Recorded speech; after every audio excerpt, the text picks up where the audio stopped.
And teenagers in lockup, many not even old enough to vote, but they're already committing break-ins, burglaries, and armed robberies. In fact, so many young people are getting arrested in Metro Atlanta. The Fulton County Jail has had to open a new housing unit just for 17-year-olds. Fox 5's Morse Diggs has a closer look. Right now, the 17-year-olds are being housed in 2 wings on different floors inside the Fulton Jail. The count running year to date, 216, included among them Jaden Myrick, the teen accused of robbing and shooting a wedding guest who had just left a private club. Robberies, we used to say, are just a step away from a murder. You know, you intend to rob the person, but then it turns into a homicide because it just happened that way. A sheriff's commander says the teen in the high-profile case is just one of the 17-year-olds accused of a violent act. One thing you're gonna learn is to make that bed. Make it up. What is happening inside the jail reflects what Atlanta and the metro area overall are seeing.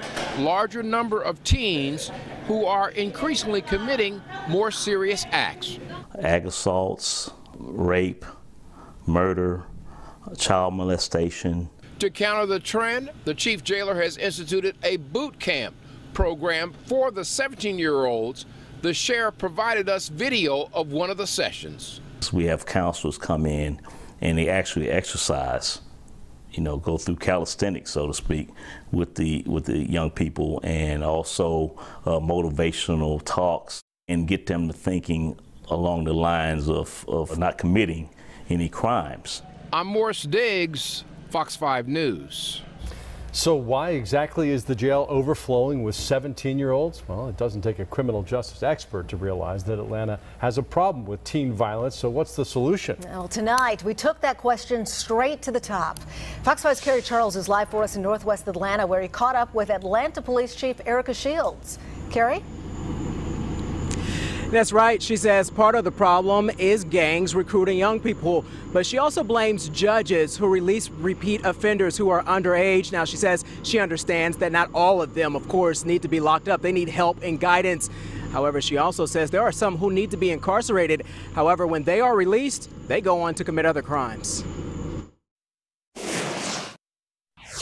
Crime, especially crime involving young people, was top of mind at this community meeting at Northside Church of God Wednesday night. I can control how we enforce the laws. Atlanta's police chief says the key is targeting children at an early age. When we get a kid who is in a stolen car, if that kid is 12, 13 years old, they clearly are, they have nothing.